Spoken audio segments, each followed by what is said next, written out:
Greetings, everyone. I am Dr. John Berry. Welcome to CrossTalk Waterloo.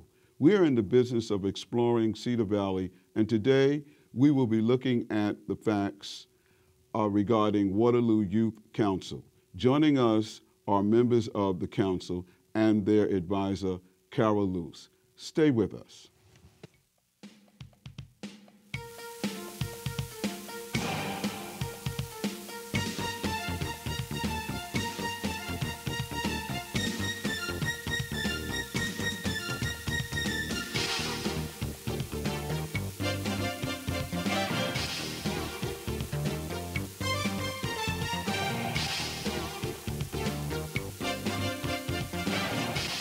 Welcome back, and thank you for coming.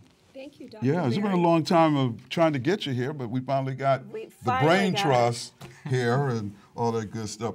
So, Carol, can you briefly tell us how you got involved with this dynamic initiative in terms of actually leadership development for the second half of the 21st century with these dynamic young people? Absolutely, Dr. Berry. I had the great opportunity to work with the mayor in previous different events, and I retired, and he had contacted me and said he had this initiative that he wanted to get started within the city. And not only myself, but Jim Day, and we met with him and we did our research and found out there were only 4 other youth city councils in the state of Iowa. And by incorporating and making a youth city council here in Waterloo, we are now the 5th youth city council in Waterloo. So it's been a great opportunity, not only for myself in learning about how to create and make this happen, but working with these students. And as you will hear today, the outstanding things that they have been accomplishing and the direction they'd like to take. Yeah, so you retired from what? I worked at the Cedar Valley Catholic Schools before in service learning and leadership development. I knew she had to be a teacher. Yes. and so it was right up my alley. Educated, I mean, yeah. I just love working with youth, but also improving their leadership skills. And we have a great program with the Leader in Me here. Yes. And this basically takes what they're teaching with Leader in Me and putting it to action and putting it on a real need within our community. And now they have a voice. So this is where the rubber meets the road. We have 2 outstanding young people here. We have Edina and Dylan. Sorry, Dylan. Edina, can you tell us something about yourself and how did you get involved in your school? What school are you presently attending? I'm from West High School. West High, and how did you get involved? Well, last year I was really close with my social studies teacher who was one of the advisors on the Youth City Council, and I remember meeting with him before school and we were trying to plan and figure out how we were going to get this council to work, and he was in communication with Miss Luce and other members from the community. I was in my school student senate, so he overlooked our school student senate as well. Were you in the student senate, or how did you come by the youth council? Yeah, so my name is Dylan. I go to Columbus, and I have known Mrs. Luce for a very long time. She taught my Leader in Me class when I was in 6th grade, and so I've been connected with her, and we've worked on many different projects. And so when this initiative was starting, Mrs. Luce informed me about it, and I thought it sounded like an incredible opportunity. So I just knew since it was going to be this really cool initiative and Mrs. Luce was involved, I decided to apply. Okay. So how did this concept get started and then transfer over to the students, and how many students are involved in this initiative? And you're in your 4th year? Or no, we're basically starting our 2nd year. Second year. Okay. Just starting our 2nd year. So back in 2018, 2019, we met with the mayor. We had a small nucleus group of adults that were doing the research, as I said before. Sioux City has a very active youth city council, so we networked with them and how to get it started, created the application, secure different people from all of the different schools to to interview the students. And then once they were interviewed, then our very first meeting was December. So it will actually be a year come next week that we met for the very first time. Oh, okay. So what is the size of the city youth council? Is it the same size of the actual council? Does it mirror? We have The number? 28 Okay. 10th through 12th graders from West, Expo, East, and Columbus, and they serve on 4 different committees. So it's very similar to how our city council works, but we did it, we took representatives from the schools that kind of matches the population of those schools, so we have an equal representation of every area of Waterloo. So we have the marketing committee, community outreach, bylaws, and the budget and finance committee. So the 28 students are divided amongst those committees. Okay. So do you get a chance to actually sit down with the sitting city council from time to time? That is in the process. Okay. The very first time we met, which was really interesting, Dr. Berry, we gave each of the students a pin, and there was a map of the city, and it was all divided up according to their wards. So the very first time when they walked in, they had to find their street and put the pin down. And we sat back after everyone came in. We had 100% representation of all the wards. Now Dylan sits on the bylaws committee, and he can tell you a little bit about the bylaws that they created. But once they're approved, we will have a representative from the city council that will be meeting with the adult representative. But we're just in the process. You want to talk a little bit about the bylaws? So one of the ideas that we've been working on within our bylaws is, of course, our leadership positions and our offices. So our thought process is that we have a committee that meets, we have these committees that meet separately and work on their projects, and then we have a General Assembly. So like Mrs. Luce said, we have this December meeting that's coming up that will be our 1-year anniversary, and so that's a General Assembly meeting. But once we have our bylaws that are passed, that will establish several leadership positions, including a youth mayor pro tem, and a secretary. Good. And so those positions will form an executive board. Okay. And then from that executive board, we can have those members who will be designated to meet with our Waterloo City Council. That way we have specific points of contact that will sort of be a nexus point for our youth city council to communicate with the Waterloo City Council. Okay, so love the program. It is a leadership development incubator, and that's really great stuff there. How does one go about beginning the application process? If I'm interested at Expo, East High, West High, Columbus, how does a student go about trying to get into the council? This spring, we're actually looking for new applicants to join our council for... You're getting sort of old, huh? You're getting going on to college. Yeah. That's true. Yep. We're going to have many places to fill on our committees. So this spring, we're searching for applicants, and that consists of an application process where you have to do a little bit of writing and a couple of recommendations, and then you go through an interview process with some current council members where they'll be asking you questions and with an advisor. And after that process and approval, you're on the council. So those students that are elected this spring will begin kind of sitting in on our meetings and seeing what committees they would like to serve on and beginning to serve in the following fall. Okay. So there's an actual packet, and and that towards the end of the program we'll ask you to provide the information so that if students are interested. Absolutely. And not only the local high schools, but we have some openings for students that are homeschooled. Okay. So there's that opportunity. There might be some foster care parents that really feel that the child that might be with them would be a good candidate, so that gives them that opportunity too. So we're really trying to reach all across our city to make this group very welcoming to all youth. Okay, so that's a good segue into my question in terms of you accommodate individual students with challenges, physical challenges, and can you speak to that? So that you have a real broad representation? I know that you said Expo and all the schools.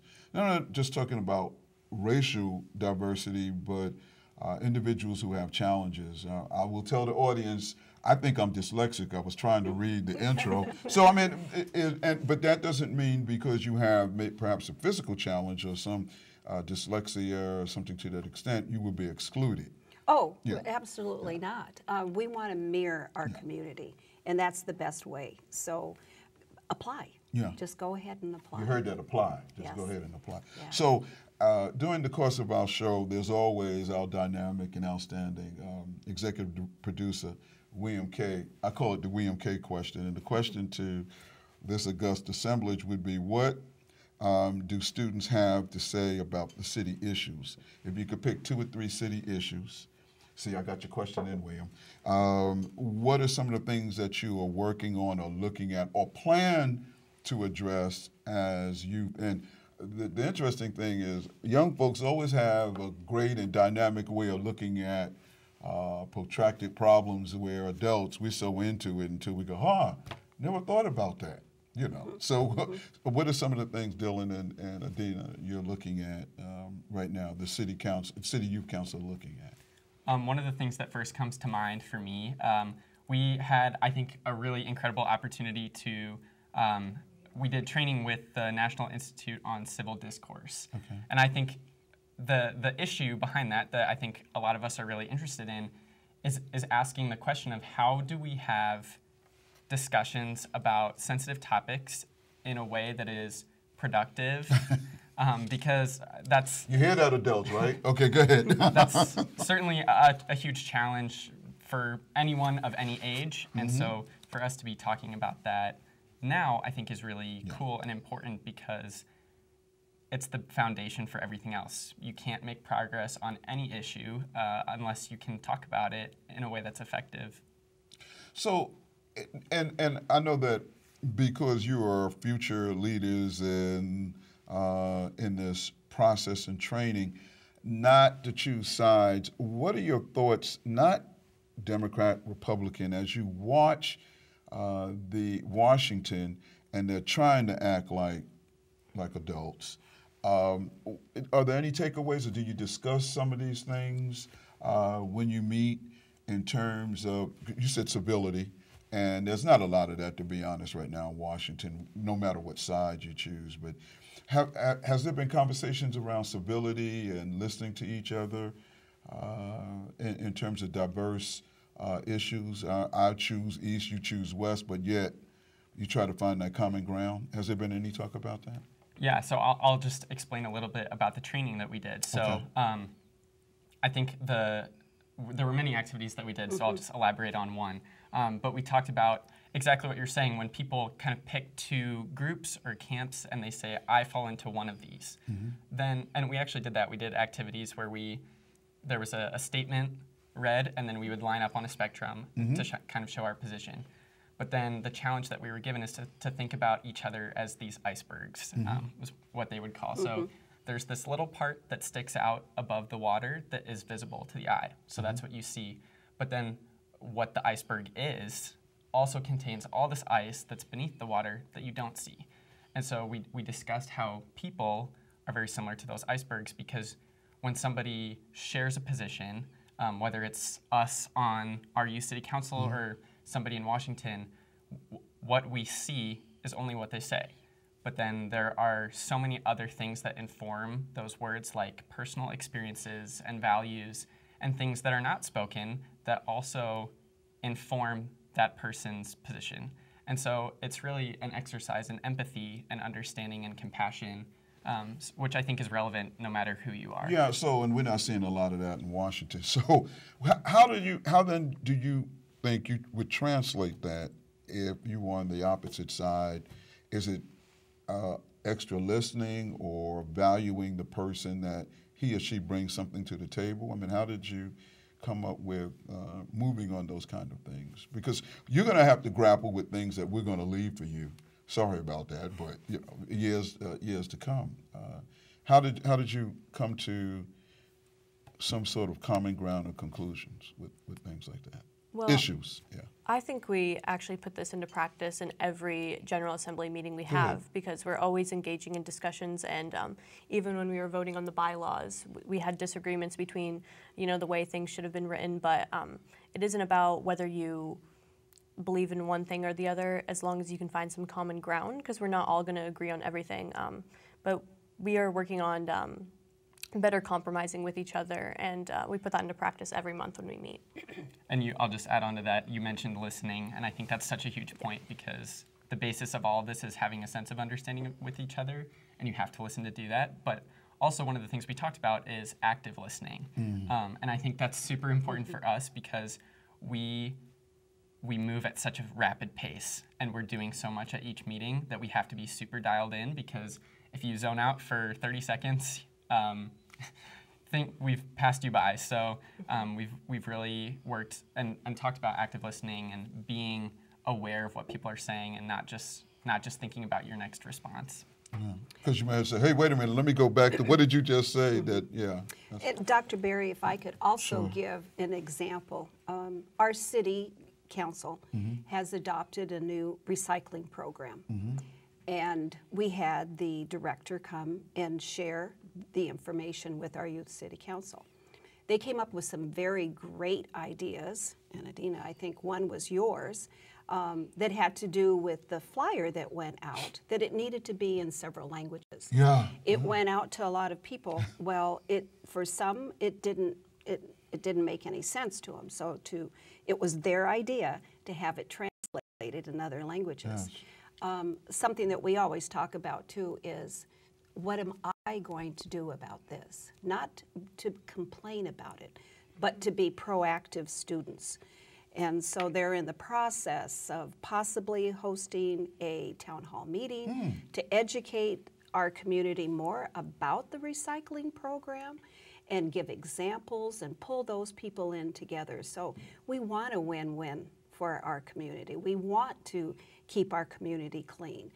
But we also need to educate people on this great opportunity and this great program that we have. So we look at it as, what are we going to do about making our community better? Yeah. So with the City Youth Council, how many of you aspire to become, it's a shame to say, it's almost like a four-letter word, a politician. Politics. Dylan, are you thinking about it? No, I think... See, I knew he was going to say no. Go ahead. I'm very interested in politics, but I think a career in politics would not be for me. Okay. Exactly what Dylan said. The colleges I've applied to are all on a pre-med major, public health major, but I know I will always be involved in politics and wherever I end up in the United States. Why not? I think there's a certain sense of division. Of course, in our country, I don't think that's a very controversial statement, but... No, it's not, unfortunately. I think it would be extremely challenging to have a job where no matter what decision you make, regardless of whether or not you feel you could be following your greatest convictions and think you are absolutely doing the right thing, and 50% of the population will think that you are not, and I think that would be difficult for me to reconcile. Yeah, I think it's very important to be politically knowledgeable and involved, but my passion is for STEM and helping people in the healthcare facilities, so that's where my heart has always been. Well, you can serve humanity, and you don't have to be a politician, because in various forms, if you become physicians, or you will be called upon to provide what you think, given your knowledge in that area, and there's a political implication there. But it is kind of a sad assessment that we have two dynamic young people who are going, nah, politics is not for me. It's. But Dr. Berry, I see these are great role models for our community. If they lead by example. Exactly. In that proactive approach, they're making a huge impact. That is true. So how do you fare in school? I mean, are you looked upon as being the geeks, or how's that work? Or you don't say anything to anybody? How does that work? I'm involved in quite a bit of organizations at my school, so I think that's mostly what I'm known for. I'd like to see myself as the go-to person. I'm frequently asked questions about different events that are going on, or how to do certain things, or log service hours for this. So I think a lot of people just see me as the go-to person to ask questions just because of my involvement in multiple things. So you kind of intimated it's medicine. Do you know what area of medicine you want to go into? Or? Yes, neonatology. Oh, wow. Yeah. Wow, yeah. That's exciting. That really is. And there are a lot of ethical issues now because science, the viability of a neonate is down to, what, 2 months or a month? Yeah, you'll be called upon a lot to talk about the ethical and moral issues of that. What about you, Dylan? What's your long-term aspirations? That's a great question. One I'm trying to figure out myself. That's okay. You have time. Yeah. I don't know. I really like math. Okay. But I also think there are a lot of things that I haven't gotten to explore yet, like economics and psychology and all of that stuff. So I think I'll keep my options open and then see where things go. So in terms of the future, do you plan to stay in Iowa or leave Iowa? Iowa will always be home, chances are. But and is this the incubator, and then you're going to go forth, both of you, and do great things elsewhere? We're not at liberty to say the schools that they applied to, but let me just say they're top notch. But do you plan to come back here, or right now you just don't know? I'm not 100% sure yet. How can we get you to come back? No. I do have family overseas in Europe, so okay. That's always been a possibility for me. I think it'd be a really, really amazing opportunity to experience life over there. So I'm keeping that as an option. In terms of having more students, I almost said kids, I'm getting old. In terms of having students such as Dylan and Edina apply, and they're part of this dynamic initiative, can you tell the listening and viewing audience how do they begin the process? Who do they contact in school? Or? Dr. Berry, all of the schools after the first of the year will be, posters will be put up in their schools indicating about the application, and there's a website in which they can check out. You check out the city's website also, and under Youth City Council, there would be a way for them to apply online. But on that poster would indicate all of the advisors for each of the schools, and so they would contact them and start to get things rolling.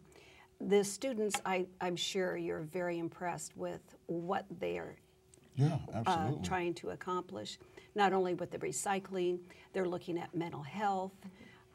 They just helped the mayor with the Accelerate for America just recently.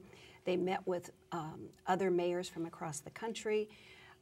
And one of their goals, too, is to go down to Des Moines and meet with their local elected representatives, too. But all this takes funds. And so they've been busy doing little fundraisers, but also applying for grants. So if there's anybody out there that really thinks, oh, what these students are doing. Is anybody out there? Yeah, that really wants to help promote this and get this even further along, just notify us through the Waterloo Youth City Council and through myself. So have you talked to the philanthropic sector here?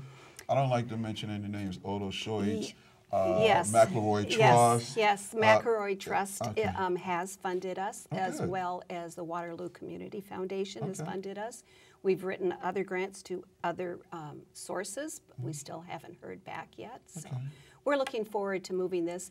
I have an end in mind for this program, that in years to come, when they come back to either visit, that is still existing. Exactly. And they've left their mark. That is one of the outcomes that the mayor had, is that when they leave, that they felt that they have made an impact in their community. Yeah, and it's really exciting because in 4 to 5 years, when they're doctors, architects, lawyers, teachers, and principals, the program will pay dividends in terms of human capital, which is an outstanding thing. As in reference to that, I cannot believe that this happened to me, but it's no longer ringing. One of the things that we threw at you, Edina, and we go back a ways because this is my second interview we interviewed you and your colleagues on the radio. One of the things, right quick, we don't have a lot of time, but the mall, and you came up with such great ideas with the mall that's dying, what you would do. And the ideas that they came up with were stunning. We older folks need to really listen to the younger leadership that's being developed and coming on. I can't remember some of the things you said about the mall as things move out.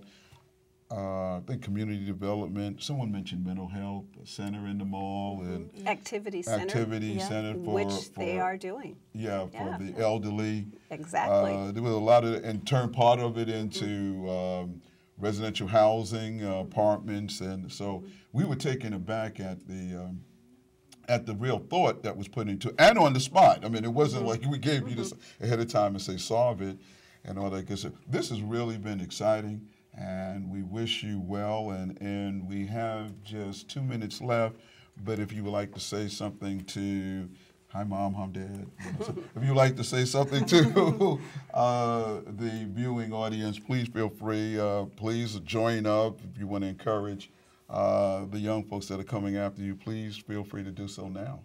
Yeah, well, I would certainly encourage anyone who's interested in the operation of local government or just your community in general. We need people of all kinds because we represent people of all kinds and we're making decisions on their behalf. So please, if you're interested, apply. Dina? Yeah, and as you can see, you don't have to be planning on going into politics to join the Youth City Council. Yeah. You just need to be a passionate representative of your fellow youth because that's ultimately who we're serving. We're not here to serve ourselves. We're here to be a representative of the youth in our community. And thank you so much. Absolutely. Thank you you. for having Invite us Wow. again. Absolutely. I can't wait. I can't wait if I live long enough, 2, 3, 4, 5 years to come back. That's our show. On behalf of all of us at CrossTalk Waterloo, please stay informed, stay engaged, and stay on top of the issues. I am Dr. John Berry. Thank you for your time this time, and until next time, good day.